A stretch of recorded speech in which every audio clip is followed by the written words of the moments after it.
The U.S. is mourning the loss of a giant in American politics. Former Vice President Dick Cheney died last night at the age of 84. Cheney is often referred to as the most powerful vice president in U.S. history, serving alongside former President George W. Bush for 8 years. Before that, he worked under multiple other administrations with roles including Defense Secretary, White House Chief of Staff, and Congressman. Cheney's family said he died from complications of pneumonia and cardiac and vascular disease.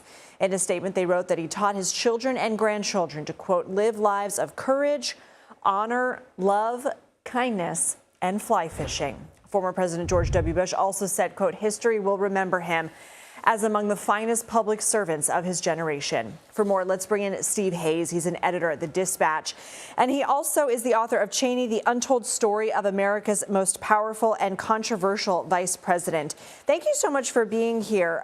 What made him so powerful? I think the thing that made him most powerful was that he had earned the trust of George W. Bush from the very first days.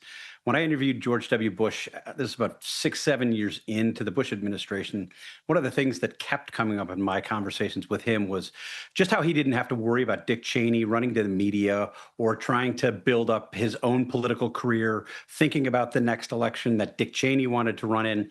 The fact that Cheney was sort of kept this cone of silence, would just give George W. Bush his advice on the issues of the day, I think was pretty significant in the eyes of George W. Bush.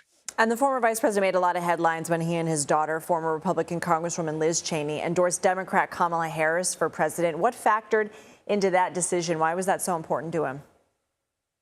Yeah, I think it was really interesting. I mean, a lot of Republicans were surprised that he went as far as to endorse Kamala Harris. But I think if you look at the criticisms that he had lodged of current President Donald Trump, it's pretty consistent that he would have raised warnings. He cut an ad warning about Donald Trump, said he was the most dangerous individual ever in the history of the United States to the future of the Republic, gave specific warnings, supported his daughter, of course, in the arguments that she was making about Donald Trump as a threat to the Republic.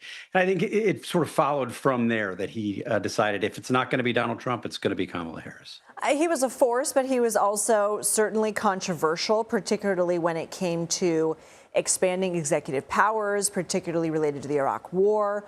How do Americans reconcile that legacy with his choosing essentially country over party?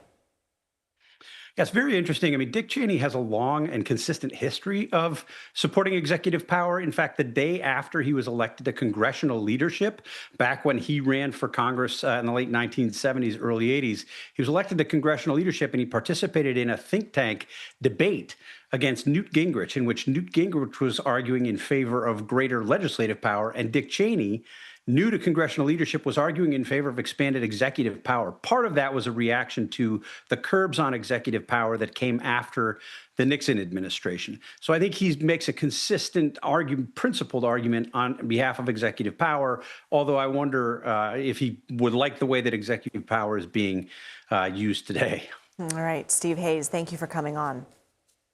Thank you.